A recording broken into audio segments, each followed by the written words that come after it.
जी के दिए बयान पर पलटवार किया। उन्होंने कहा है कि यह दुर्भाग्य की बात है और ममता बनर्जी ने हमारी भावनाओं को ठेस पहुंचाई है। उन्होंने कहा कि इन्हें पाप लगेगा, भारत की जनता कांग्रेस की तरह टीएमसी को भी डिलीट कर देगी।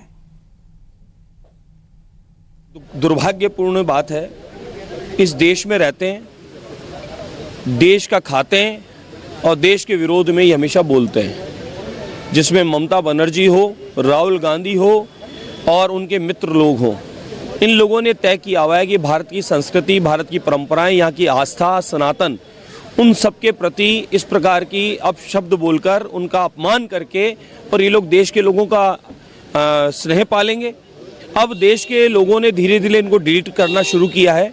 ममता बनर्जी ने सनातनियों का, संपूर्ण भारतवर्ष के आस्था का केंद्र और हमारे सनातनियों का आस्था का केंद्र हमारी गंगा यमुना सरस्वती इस कुंभ को, जो 144 वर्ष में ऐसा मौका है, जिसको इस तरीके से बोलकर अपमानित किया है। हमारी आस्था को, हमारे देवी देवताओं को, हमारी नदियों के प्रति जो हमारी भावना है उनको ठेस पहुंचाई है। इनको खुद को पाप लगेगा और भारत की जनता ये सब देख रही है। आने वाले समय में इन सबको डिलीट कर देंगे। जिस प्रकार से कांग्रेस साफ हुई है, तृणमूल कांग्रेस भी आने वाले समय में साफ होगी।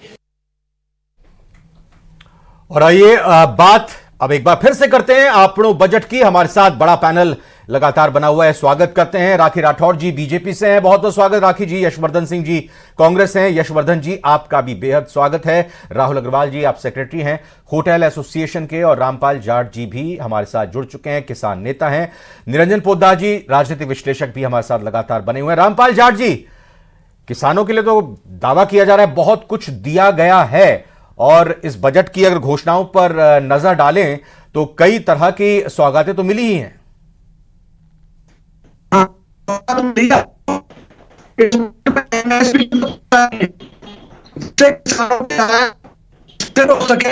नहीं सर, थोड़ा ऑडियो नहीं आ रहा है, ऑडियो नहीं आ रहा है। और राहुल अग्रवाल साहब के पास चलते हैं। आप होटल एसोसिएशन के सेक्रेटरी हैं। राहुल अग्रवाल जी बहुत बहुत स्वागत है आपका। ये बताएं कि होटल इंडस्ट्री को, पर्यटन को किस तरह से बढ़ावा मिलता हुआ आप इस बजट की घोषणाओं पर देखते हैं, क्या कमी रह गई?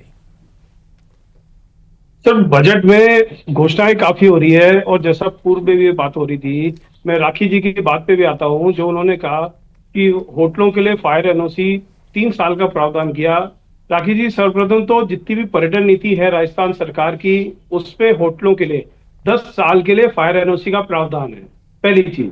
दूसरी चीज, कैबिनेट ने जो निर्णय किया 30 नवंबर 2024 को पिछले साल, और 3 साल के लिए किया, उसका भी आज तारीख तक नोटिफिकेशन जारी नहीं हुआ।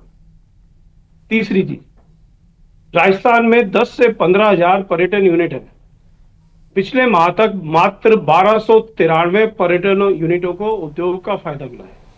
तो कमोवेश क्या है, घोषणाएं तो काफी सारी हो रही है, पर इनका क्रियान्वयन किस तरह से होए, वो उसको जो एक्चुअल में जो जिनका जरूरत है, जिन होटलों को, पर्यटन यूनिट को, जो भी इस हॉस्पिटलिटी सेक्टर से जुड़े हुए हैं, उनको अगर वो लाभ नहीं होगा तो वो मात्र घोषणाएं रह जाएगी, और आगे कैसे बढ़ेंगे, और जो 2047 का सपना देख रहे हैं वो कैसे पूरा हो। राजस्थान में बहुत अच्छी बात है, लेकिन निश्चित रूप से हमारे को इस पे जमीनी स्तर पे इंफ्रास्ट्रक्चर डेवलपमेंट करना पड़ेगा। जो उद्योगों, होटलों का मैंने पूर्व में बताया कि इनका नियमन नहीं हो रहा, तो उनको उद्योग का फायदा नहीं मिल रहा। जब उनको उद्योग का फायदा ही आप सरकार नहीं देगी तो घोषणाएं तो मात्र घोषणाएं रह जाएगी। तो ये सब क्रियान्वयन होना बहुत आवश्यक है। निश्चित रूप से धार्मिक रूप से काफी उसका कॉरिडोर बन रहे हैं, सरकार का काफी नियत है, निश्चित रूप से नियत है। और जो पूर्व में भी हमारे एंकर महोदय ने भी जैसे बोला कि बोले ठीक है 5 साल में वोट नहीं देंगे, लेकिन सर राजस्थान तो हॉस्पिटलिटी सेक्टर है, यहाँ कोई अतिथि आता है तो उसका पड़ेगा ना, अगर वो भूखा रह जाएगा तो आगे डेवलपमेंट होएगा। बिल्कुल राखी जी, तो इस तरह से क्या है कि दे रही हैं इसका। जी राखी जी, जो शंकाएं हैं यहाँ पर होटल इंडस्ट्री को, विशेष तौर पर पर्यटन क्षेत्र को, जी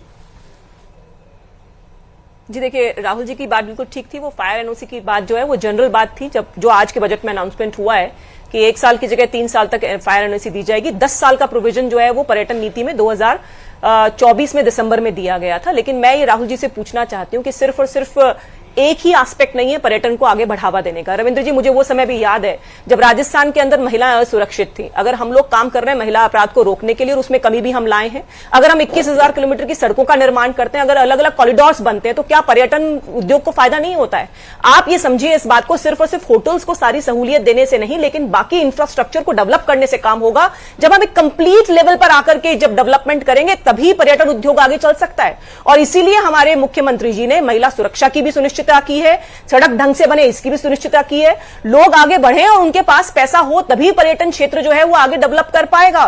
जो पॉलिसी आई जिसमें मैंने पहले भी आपको बताया 22 सीटर जो व्हीकल है उसको भी इंक्लूड किया, 30 फुट की जो सड़क की जो कंडीशंस थी उसको भी खत्म किया। तो धीरे धीरे हम लोग आगे बढ़ रहे हैं और उप मुख्यमंत्री जी जो इस डिपार्टमेंट की मंत्री भी हैं उन्होंने इसमें अभूतपूर्व कार्य किया है। आप निश्चित तौर पे देखिएगा कि एक लमसम काम करके हम लोग टोटालिटी में पर्यटन उद्योग को भी आगे लेकर के जाएंगे, क्योंकि आत्मनिर्भर राजस्थान की जब हम बात करते हैं तो पर्यटन भी एक ऐसा क्षेत्र है जहां पे बहुत ज्यादा गुंजाइश है। यहां पर इतने सारे स्थल हैं और एक अभी जैसे दिया कुमारी जी कह रही थी कि ट्राइबल एरिया के अंदर भी एक सर्किट डेवलप करने का उन्होंने प्लान किया। एक नया इनोवेटिव आइडिया है जिसमें कि ग्रामीण क्षेत्र के अंदर, आदिवासी क्षेत्र के अंदर लोग आ पाएंगे और डेवलपमेंट होगा। तो निश्चित तौर पे राहुल जी देखिए, एक ऐसी मानसिकता वाली सरकार है जो कि आगे बढ़ना चाहती है, काम करना चाहती है। और अभी मुख्यमंत्री जी आपके चैनल पे कह रहे थे हर 11 तारीख को राइजिंग राजस्थान के जो एमओयूज हैं उनका वो लोग लेंगे अपडेशन की क्या कार्रवाई हुई। तो जब हम लोग ये मंशा करते हैं कि हर महीने अपडेशन लेंगे तो निश्चित तौर पे बजट घोषणाएं धरातल पर भी आएंगी और हर क्षेत्र में जो वादा किया है सरकार ने वो ग्राउंड लेवल पर इंप्लीमेंट होगा। लेकिन राखी जी, अभी टीकाराम जूली कह रहे थे कि ये एमओयू की बात है तो इस बजट में कहीं कोई जिक्र नहीं हुआ कि उनको कैसे धरातल पर उतारेंगे, या फिर 35 लाख करोड़ से ज्यादा की राशि के जो एमओयू है उन्हें लेकर के क्या कोई बजटीय प्रावधान किया गया है, कैसे उसको इंप्लीमेंट करेंगे, इसका जिक्र बजट में नहीं है। देखिए, मुझे लगता है राइजिंग राजस्थान जितनी बार हम लोगों ने, आप लोगों ने बात की, जितनी बार मुख्यमंत्री जी ने अभी अपनी प्रेस कॉन्फ्रेंस में 11 तारीख बताई हर महीने की, मुझे लगता है उसके लिए कोई बजट प्रोविजन की जरूरत नहीं है। आज जब ईआरसीपी की बात करते हैं, यमुना जल समझौते की बात करते हैं, तो ये एक ऐसा काम है, एक ऐसा मील का पत्थर साबित होगा जिससे राजस्थान डेवलप करेगा।